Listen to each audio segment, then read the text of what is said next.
दिल्ली के जंतर मंतर पर एक 59 साल के व्यक्ति 21 दिनों से भूखे बैठे हैं। खुराक सिर्फ नमक और पानी।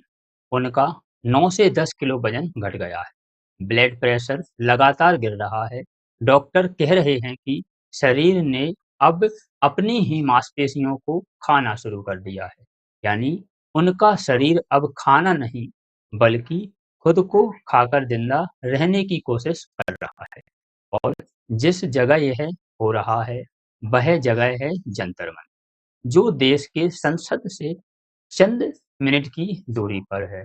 यह व्यक्ति जो सोनम वांगचुक हैं, यह जो आपने मूवी देखी है थ्री इडियट, उसमें जो रेंचो का किरदार निभाते हैं, वह व्यक्ति है। इन्हीं के आइडल पर यह जो थ्री इडियट मूवी वह बनी है।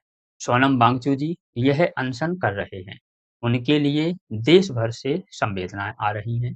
सोनम वांगचुक जी का कहना है कि बच्चों के भविष्य के साथ जो खिलवाड़ अभी हुआ है और वह भविष्य में ऐसा खिलवाड़ ना हो, इसलिए इन्होंने अनिश्चितकालीन अनशन पर बैठने का निर्णय लिया है। इसी वजह से इस आंदोलन को पूरे देश का समर्थन मिल रहा है। सोनम वांगचुक जी मरना नहीं चाहते, वे सिर्फ चाहते हैं कि उनकी बात सुनी जाए। लेकिन अजीब विडंबना है, अदालत उनकी जान की चिंता कर रही है, डॉक्टर उनकी धड़कनों को गिन रहे हैं, लेकिन जिस सरकार को उनकी बात सुननी चाहिए, वह खामोश क्यों है?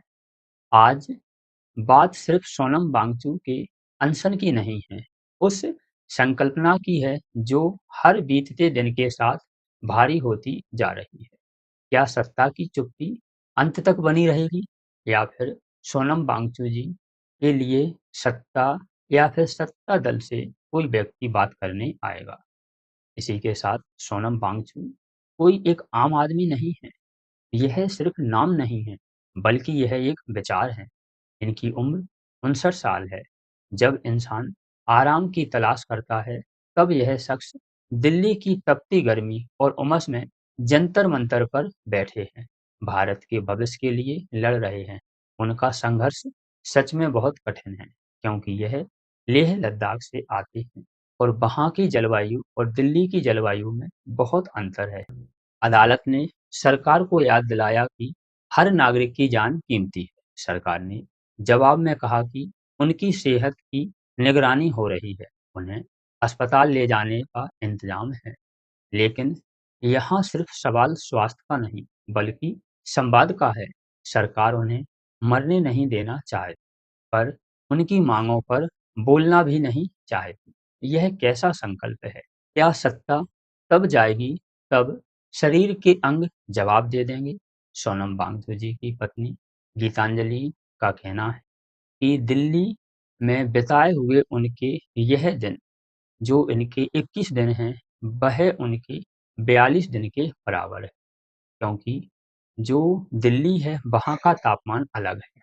यह केवल भूख हड़ताल नहीं, यह एक तपस्या है जो सरकार को आईना दिखा रही है। सोनम वांगचुक जी ने खुद कहा है कि मैं खा लूं तो क्या बदलेगा? शायद कुछ भी नहीं। सरकार अपनी चुप्पी साधे रहेगी, जवाबदेही कहाँ खो जाएगी। इसलिए वे शरीर को गलाकर अपनी बात को अमर कर रहे हैं, और यह भारत के उन लाखों बच्चों के भविष्य के लिए है जो अध्ययन करके, पढ़ाई करके कुछ बनना चाहते हैं।